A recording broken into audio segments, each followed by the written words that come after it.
Confused about how to plan for your retirement? Shawn Maloney is here to help.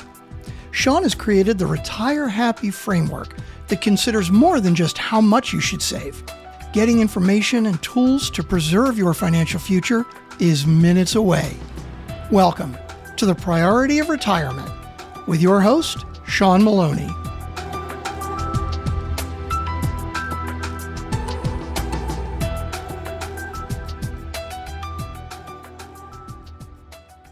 Welcome to the Priority Retirement Podcast. I'm your host, Shawn Maloney. This is where we delve into all aspects of retirement planning.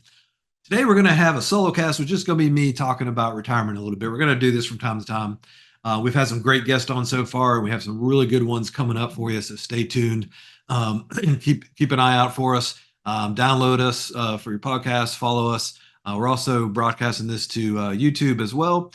And you can listen to it anywhere you get your podcast. So today we're going to talk about retirement. Are you ready? So kind of a step back for a minute and kind of an overall view, right? So as we're thinking about retirement planning, we got to think about a lot of different things. And that's a lot of people get overwhelmed, right? But I'm here to tell you, you don't have to be overwhelmed if you have the right framework and plan in place. So we're going to talk about some of the key things here today. And our whole thing is Retire Happy framework. We want to make sure that you retire happy, right? Everybody deserves a good retirement, a happy retirement. We've all worked hard our whole lives. So let's make sure we get that good retirement for you. But let me go through some stats here real quick, because actually a sad thing, according to Yahoo Finance, Americans are delaying retirement more and more. And about 64% say they're going to retire broke. Well, some of that is just because people aren't saving early enough or starting, with a good accumulation plan. But you may be surprised at how much money you do or don't need for your retirement. One of the key things we're going to talk about, you're going to hear me mention quite a bit on this podcast, is planning for the needs, wants, and wishes. We're going to overview that here in a minute, right? But there's that happy factor, which that first happy factor is covering the needs portion of your retirement, okay? And with the right drawdown plan, the right distribution plan, you'd be surprised at what you're going to be able to accomplish, right? With the right plan in place that's going to be personalized for you, because it's not a one size fits all. While there's core principles, it's not a one size fits all, right? But we're going to go over those core principles here today, right? So the other thing with this, couple of stats here, 78% of respondents in a survey that was done reported that they'll have to continue working past their retirement age. Well, some of that may be from a necessity by some people, but is it really necessary, right? We want to get you a plan in place so you have that as an option if you want to. Maybe you're just going to be bored in retirement, and after a while you want to go back to work or do something you've always wanted to do that's less stressful, part-time, or whatever it may be, right? But with the right plan, again, you can avoid having to do that work in retirement unless that's something you just want to do, right? And just remember, the only one that can help your older self is your younger self, right? So let's plan today for tomorrow, not to be cliche-ish there, but sooner you start, the better. Now, if you're pre-retirement, you're just about to retire, and you haven't really thought about retirement yet, that's okay. You still need a plan, right, to figure out where you're at, where you need to go, and what to do with the nest egg that you do have, right? Again, everybody deserves a plan, okay? So that's the first thing, right? And guys, retirement plan today is not the same as our parents or grandparents. It used to be people got a pension, you got Social Security, and that's all there was. And nowadays, only 7% of companies in America are offering a pension. Now, more than that actually have one, meaning they were, had one in the past, but the companies have stopped offering. So only 7% of companies, if you go work for them, start you with a pension. Now, people that have a pension with companies that have been grandfathered in, but they're no longer offering them, only about 50% of those are actually fully funded, which that's another topic for another day. We'll talk about pensions and those kind of things. But there's ways to maneuver that world as well. The reason I mention that is because retirement planning is now more up to us than it used to be, right? So we have 401ks, 403bs, all these different retirement plans, or I should say retirement accounts, right, to help us save up. And those are great to help us save and get there. But what do you do with that money? Okay. In another episode, we're going to talk about 401ks and what to do with that, because people, while they're great tools, you got to use them the right way and know when to move out of them. Okay. But that means, though, you got all that money, and then some people retire and they take that money out of the 401k, or heaven forbid, they leave it there. It's not earning what they need. It's not getting protected. Or some people move it out and they don't put it in the right kind of accounts, and it's devastating to your account. So it's on us to do planning. So really, retirement planning itself is relatively newer when you think about it. Maybe back in the 60s and 70s, it really started coming on, and more so here in the last few decades because it's more on us. Because before, like I said, it was just pensions and Social Security. So we still have Social Security, and by the way, folks, that's not going to go away, go anywhere. It's going to be around. We'll talk about Social Security on another episode. But if you want to know about it before then, hit us up. We're happy to talk to you about it. But there's another thing, that people say that why they won't be able to stop working past the retirement age is that they feel they won't have enough money saved to retire comfortably. And that's kind of the number one fear, that either you're not going to have enough money saved or you're going to run out of money in retirement. So that's the number one fear in retirement. But with the right analysis, we're going to figure out, is that really a true statement or not? Is that really a true statement? Now, I will say with Social Security, on average, that covers about, on national average, about 40-45% of people's needs. But that can vary. Depends on your lifestyle, depends on how much you're earning. So for higher earnings, Social Security really covers less because you're used to a different lifestyle.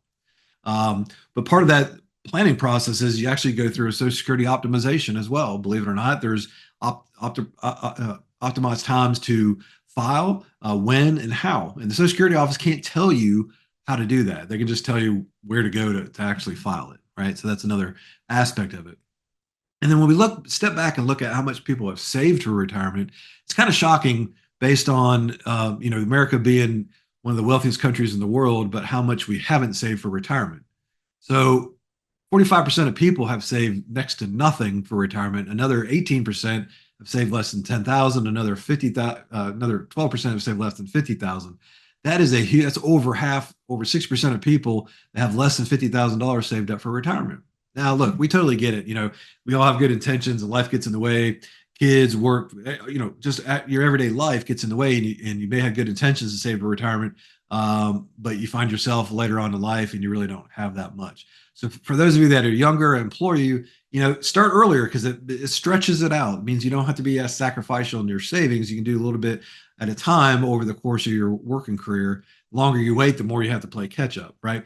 But even if you're in a catch-up mode and you wait a little bit longer, you still need to get that plan because it's going to figure out where you need to go, where you're at, and how to get there.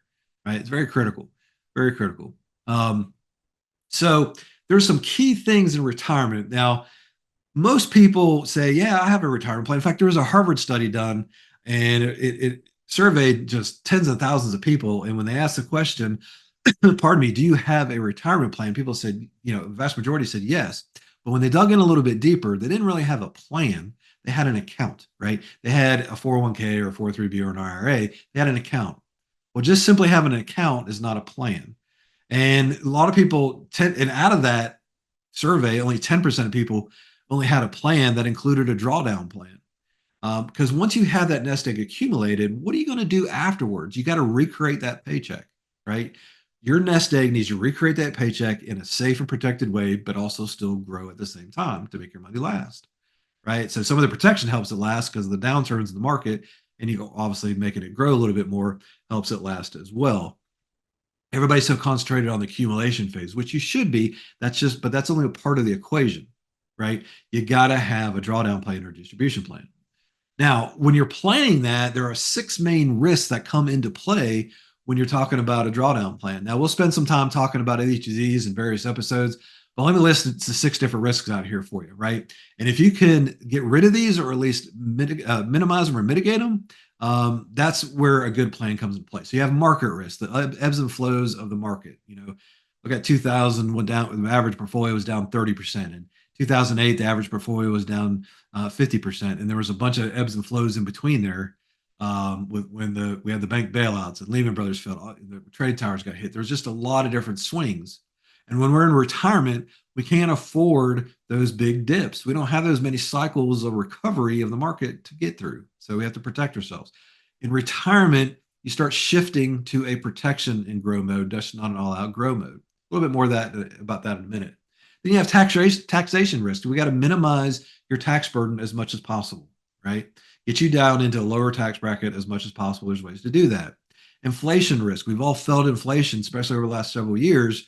Well, inflation is not going to go away. Hopefully, it won't be as bad as it has been the last few years. It's evening out a little bit of the date of this podcast, but it's always going to be there. And if you don't account for inflation, your dollar is not going to be worth as much 20 years from now as it is today. So that has to be factored into your plan.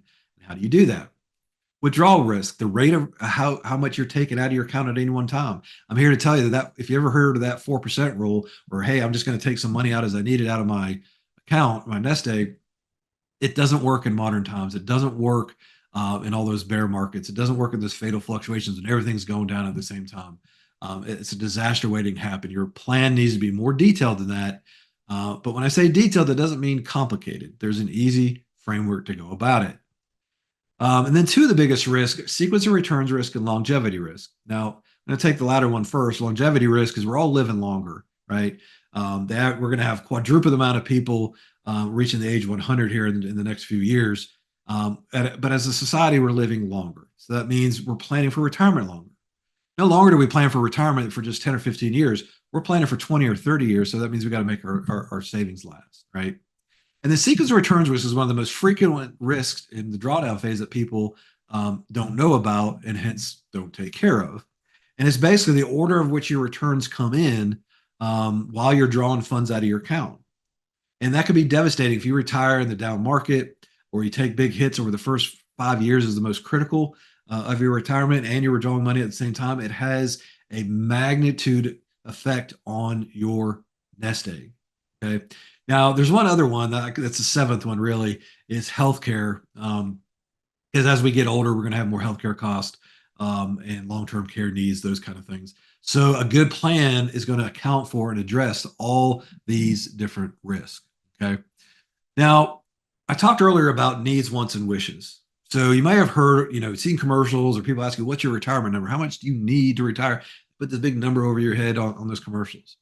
That's all fine and dandy. You're eventually going to get there, right, to that number, but it should be broken up into needs, wants, and wishes. Those needs category is like mortgage or rent, utilities, groceries, healthcare costs, those kind of things. The needs, the things that you got to have on a month-to-month basis. You should back into a number. That should be one number. Then you get into your wants, right? That's going to things that make your life, your retirement just a little more comfortable, right? Enjoy your retirement just a little bit more. And then the wishes are the nice to haves, the things that are on your bucket list, those kind of things. So we need to start with the needs. The needs is a happy factor. If you get your needs covered, you don't have to worry about where your money's come from. Get those needs covered by guaranteed income, meaning you're going to have a guaranteed paycheck out of your nest egg month to month to month for the rest of your life. You don't have to worry about, can I pay my bills? That gives you the peace of mind. Then we move on to the wants and the wishes. You add those three different separate numbers together to come up with that big one. But each one of those three sections need to be funded in a little bit different way. If you ever talk to someone and they say, hey, here's where you need to put all your money for retirement and it's all in one type of account. No, run. Okay. Just like when you're investing and you're accumulating, you don't put all your money into one stock, right? Well, it's the same thing with retirement planning, but I'm going a step further. All your money is just not in one type of account. It should be in multiple type of accounts to combat those different risks that we just talked about. Okay. We'll dive into some of those different risks and the different methods and whatnot on a future episode. But you have to have a diversified retirement plan across different types of accounts to figure out how do I cover those different risks or to take care of those different risks. So the needs, wants, and wishes, it all starts with a foundation, right? It all starts with what do I need a month? And then you back into it. On average, the average American needs about 75 to 80% of in retirement of what they needed in their working years. But that's just a national average. I've had, people where I've seen it be as low as 40, 45%, all the way up to over 100% because they're going to do more in retirement, right? Again, that's just another example of a very personalized, every retirement plan is a very personalized thing. But even you might say, well, I don't know what my budget's going to be in retirement. We can get a pretty good idea. You can start taking things away that you're not going to have expenses for, adding things that you are. And you can narrow that down a little bit. It at least gives you a ballpark to use as a point of reference, right? To use as your base. So needs, wants, and wishes is very critical. Now, what I want to talk about is what I call the retirement mountain, right? So you have the accumulation phase where you're going up that mountain, you're accumulating, you're growing. You got a plan in place. I'm going to put X amount aside every month. I need to get to this goal. And you figure out how much your rate of return is. You figure out your risk tolerances and you climbing up that mountain to reach that peak, right, before you retire. Now, once you get to that peak, there's a danger zone. The higher you get up on the mountain, you start getting a little lower in oxygen, and you're getting up on that peak, harder to breathe, and a little more risk start coming into play. So the first couple of years leading up into retirement, 2 to 3 years or so leading up into retirement, and definitely the first 5 years after retirement, or what I call the danger zone. And really, if you take 5 years on either side, it's a volatile decade, right? Or it's the critical decade and fragile decade, whatever you want to call it. Okay. Because here's the thing within those years before and after your retirement, we talked about sequence of returns that has to be protected on the backside, but you start shifting from an all-out grow to a grow and protect. You got to start shifting to a protection mindset, because if you retire and something like 2000 or 2008 happen, or any one of those other drops, you're going to be in a world of hurt. So you start shifting, and this is where it starts going into different types of accounts. You can start your plan and shifting your money before you actually retire. In fact, you should. It's what a good plan is made of. So you start entering up into that danger zone. You get up to that top of the mountain. You're looking over. What's on the other side? It's going down, right? There's a steep cliff. How do you slow that descent? How do you make that descent smooth? How do you get through retirement, just not to retirement? So we're going to top of that mountain. We're going to figure out how to recreate your paycheck in retirement. That's that first thing, the needs, right? We're going to optimize your Social Security. That's part of the framework as well. And then you got to figure out how to take all those different risks off the table to make that downside the decumulation, the drawdown phase last for the rest of your life, right? So the first phase is grow. Second phase, you get into that protection mode, and then you get into the spend mode, which is the drawdown phase, but you're still protecting with a little bit of growth on the downside as well, right? Very critical to make sure you have all the right steps. If you don't have the drawdown phase accounted for, if you don't have a retirement income plan written out and planned for to take those different risks off the table, you don't have a complete plan, right? Same thing, if you don't have healthcare factored into that, you don't have a complete plan either, right? That's just all part of it. And I'm here to tell you, like, everybody thinks about retirement. How much assets do you have? Yes, you want to get a nest egg and you're going to figure out how to utilize that, but it's more about income. It's not just about your assets. It's about income planning, retirement income planning, making your nest egg work for you. Okay. And then getting all those risks off the table. So I mentioned the three different things: needs, wants, and wishes. Those are the core foundational components that we need to get a number for each of those and factor them into the right plan. Then there's three phases of retirement. There's the go-go years, the slow-go years, and the no-go years. The go-go years is, hey, I just retired. I'm going to go off and do a bunch of things. We have energy. We're excited. We're just retired. We're going to do the things we wanted to do. That's great. Your expenses are a little bit higher during those go-go years. Then you get into the slow-go years. You're a little bit older. Your mind may be saying, let's go, let's go. Your body's saying, not so much, right? You're slowing down a little bit. You're not doing quite as much. Your expenses go down a little bit. And then you get to the no-go years. We're older. We have more medical concerns and cost. We're not doing, really not doing anything. We're staying home, but our costs go back up because of healthcare, right? So what that really forms is it forms this retirement smile, which I actually love because it fits right into our framework that we've created, the Retire-Happy framework, where you start with expenses a little bit higher, then it goes down a little bit into the slow-go years, and then back up in the no-go years. Well, you don't think of as expenses as being a smile, but if you have it all planned out and taken care of, you will have a smile on your face because you have that peace of mind, right? So get you through the go-go years, slow goes, and no-go years. All those got to be accounted for and planned for as well. Get to that smile on your face, right? So this all may seem a little complicated, right? I just threw a ton of stuff at you guys, right? So the theme of this podcast, are you ready, right? Do you have all those different things accounted for?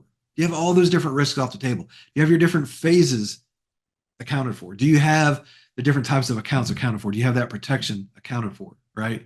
It may sound complicated, folks, but that's why we have the framework we have in place to make it easy, right? Make it easy. Check us out on the website, www.retirewisepro.com. Hit us up if you have any questions. Check us out. But if you don't have all those accounted for, you don't have a complete plan. Like I said, it's not as complicated as it sounds. You go through the framework. It really is a lot simpler than what it sounds like. It sounds daunting, but that's why we're here to make it easier for you.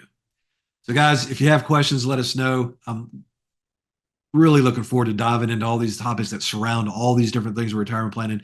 Again, going forward, we have a lot of great guests. We have some some world-renowned authors, economists. The guy that is referred to as the retirement guy. We're going to have him on the podcast. We're going to have topics on estate planning, Medicare, all kinds of different things, that are related in and around retirement planning. So we're excited about it. Stay tuned, follow us, subscribe, download the episodes, and we will see you on the next episode of the Priority Retirement. Here's to aligning your future, getting that happy retirement. Y'all have a great one. Thanks for listening to the Priority of Retirement with Shawn Maloney.